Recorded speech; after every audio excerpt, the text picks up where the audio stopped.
So my mom had gone for Vipassana for last 10 days and now she's back today. So let's find out how was her experience. So are you ready now? Yes, absolutely. Okay. So what is Vipassana? Well, Vipassana is a meditation for liberation.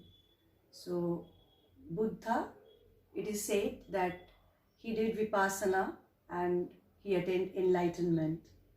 So, basically, literally, Vipassana means to see things clearly or to see reality as it is. So what is reality?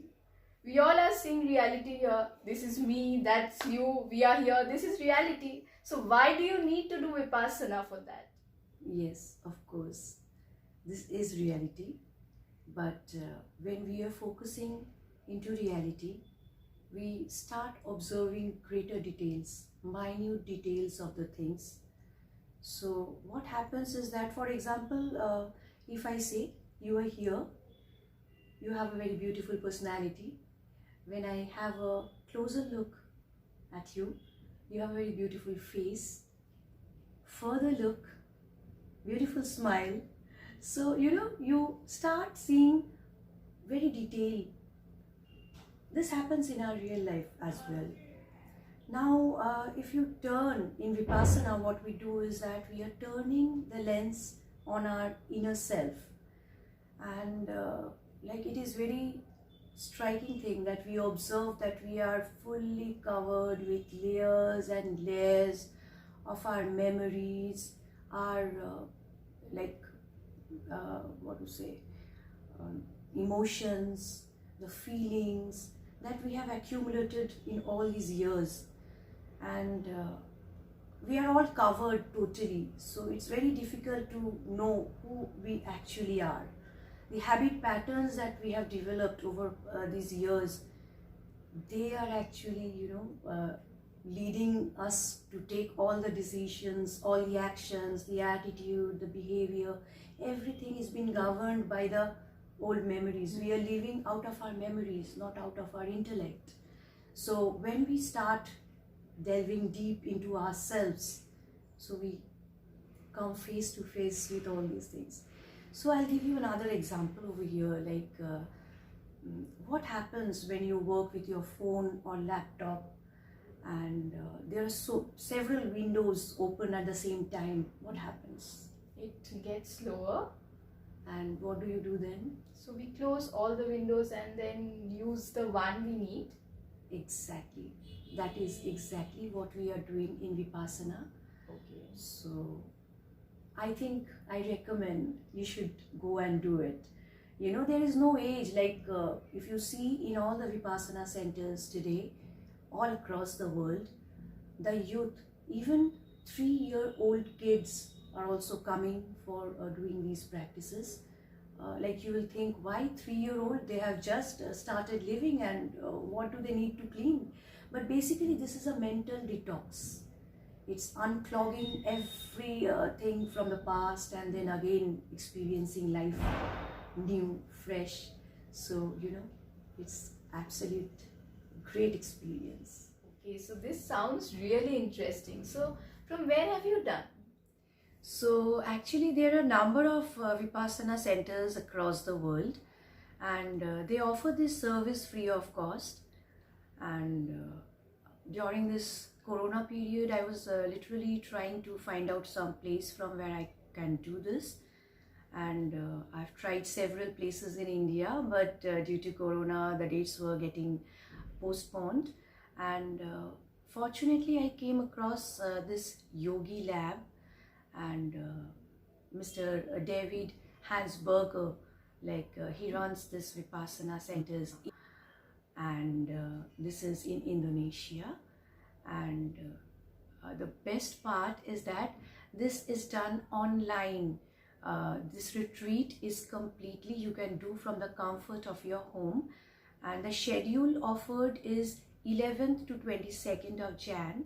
So this was quite in compliance with my work schedule, so I chose to go for this, and that's it. I did it from Yogilab. Online. So, was it useful at all? Yes, like they give certain prerequisites and they give all the details of what you should be doing. They give you the detailed routine of the day and what you should do, you shouldn't do. All these things are mentioned. Only thing is that you have to follow strictly and be disciplined with the entire course. So it works. It did work. Okay, so what is this schedule? The schedule is quite challenging. Like you have to maintain complete silence for 10 days. It's Mauna basically. You cannot speak to any person for 10 days. Complete detachment with the society, with any human being. Like you cannot read, you cannot write, you cannot be online, emails, WhatsApp, mobile, nothing. Like you should not even try to contact anybody, since you are trying to look at your inner self and understand yourself. So this is a complete me time is required, and sattvic meal 2 times a day, lunch at 10:30 to 11:30, and dinner between 4:30 to 5:30 before sunset. That's it. And it didn't sound like, feel difficult to observe all these things. No killing, even mosquitoes, no lying, and complete being free of any kind of addiction, not even coffee. So basically during my normal work schedule, I have 10 to 12 and up to sometimes 14 cups of coffee, but I actually gave up coffee since 1st of Jan, just as a schedule came in my hand. So I thought of giving up as a New Year resolution, and so I did not have even a single cup of coffee. I generally tried to follow all this, social media and everything, complete detachment, and 10 hours to 12 hours of meditation, sitting in lotus posture. And yes, people do complain of excruciating pain in the knees, back. Initially I felt some pain, but from a second to third day, I learned to manage and control. So thanks to my coach for that, Dave. He taught us exactly the technique, which I benefited a lot from this. So that's it. Oh my god, so much. So how much did you actually follow? Yes, I did. From home, it becomes really difficult to, be 100% disciplined. But yes, I tried to do my best, and I will say 80 to 90%. Okay, so how was your overall experience? Okay. Well, day one, we were introduced to the Anapana technique.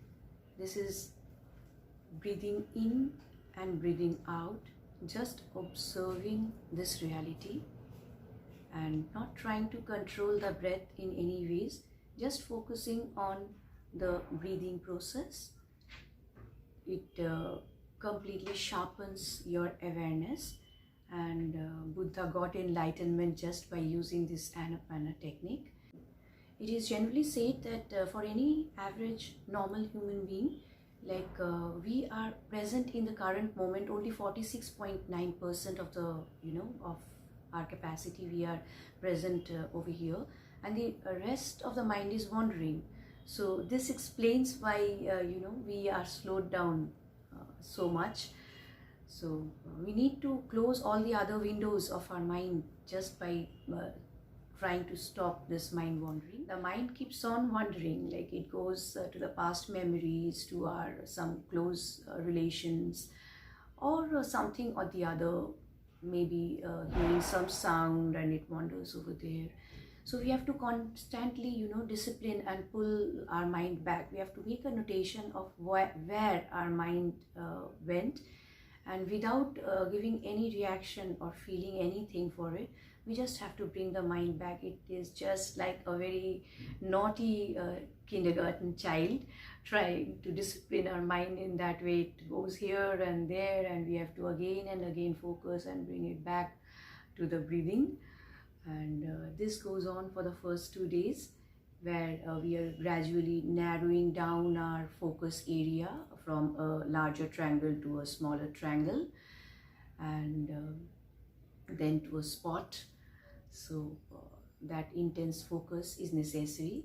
Now what happened after the first day, I realized that I was hearing, maybe because we were observing silence, so I started hearing sounds, all the sounds very loudly, the day-to-day sounds which generally always happen around us. It seemed like it's screaming, and it's happening just very near to me. Things outside my room like that seemed to be happening inside. So the sounds became very loud, and I started hearing sounds of gadgets, which I earlier never realized that it had produced some audible sound. So that was very exciting. Like after so many years, I found my heater, the water heater, that produces a sound. The aroma room freshener, that generates a sound. Like that was completely inaudible for me all these years. So that was a very nice experience on the very first day. And on the third day, we were introduced to Vipassana. In Vipassana, we were taught to observe the sensations that arises in our body. Like we had to take our awareness from head to toe and back, going through all the 7 chakras. And the awareness, when we were focusing on the particular part of the body, it was a very nice experience to feel the vibrations that were being produced and going deep into the vibrations. Like I must say over here, like I was talking about the pain, like when suppose I'm focusing on my forehead, and at that time I feel some pain in my knee, and by the time I come to my knee and focus on the pain, like it was actually disappearing, and it seemed like a magic to me. So I know it's very difficult to believe, but it actually happened. Like after that, it was no more difficult for me to sit for the entire rest of the hours. Even after that pain, the pain simply vanished. And whenever later on I experienced knee pain or my back pain in the lower back spine, or calf muscles paining because of sitting for these long hours, like I did this technique, and it was not difficult for me to sit for stretched period at a time.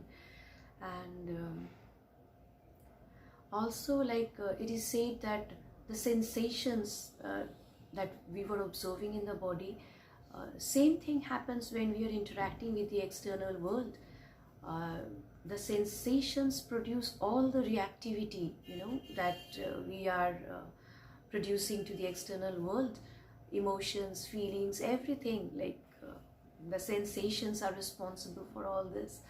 So feeling sensations as sensations and not reacting to it is the definition of equanimity given by Buddha. So being equanimous is something that we all strive for. And while doing this sensation exercise, like we realize that there are 2 parts. One is things that we like, we go for it, we become addicts. And even things like love, work, success, achievement, these are addictions. and this happens because of the sensation that we develop in us, and we chase that. So that is called craving. And the extreme other part is things that we don't like, we hate, fear, sorrow, grief, that is aversion. So in between this craving and aversion, we develop this habit pattern and react accordingly when we are reacting with the external world. And we have to learn through this Vipassana meditation to be able to not react and just observe sensation as sensation. So I would like to give you an example over here. Like if you see a man walking down the street, like for you, you may be quite indifferent towards him and may just ignore him. Whereas when I see the man, I feel that maybe he looks like my father, or he walks like my father, or his entire the way he talks is something like my father. So I feel an instant sense of attachment. That sensation comes in me, and I start an automatic liking response is that stimulus works in me.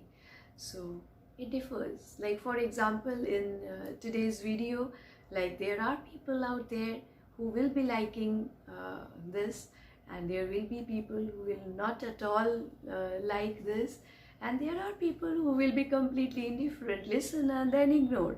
So it is because of the sensation that my speech or my experience is generating in them.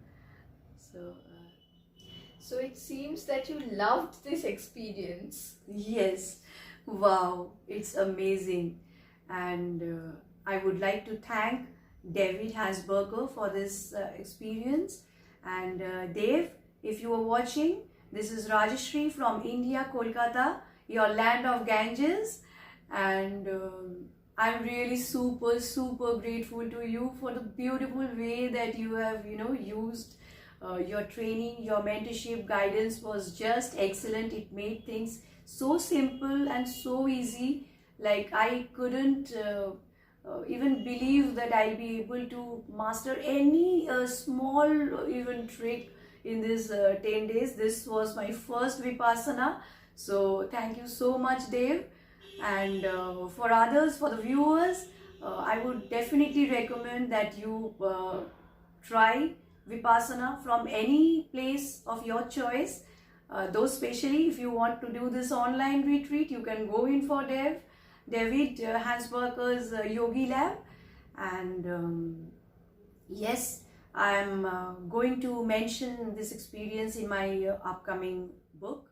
I think you have all read my books, Happiness Gym and Inner Gym. Both are available online. Amazon Kindle books are available. In the Inner Gym, I have already written some things about the trick of parenting your mind and body. And in my upcoming book, The Spiritual Gym, I'll be focusing more on meditation or medication. Which one would you prefer? And I'll pen down all my experiences of this Vipassana.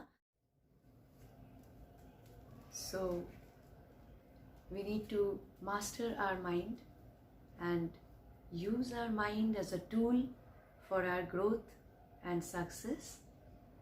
And we need to learn to rewire our habits by being non-reactive to the sensations that have been developed over these years, decondition our mind. So stay tuned. Thank you, everybody. Love you all. So, thank you all for watching. Like, share and subscribe, and do Vipassana.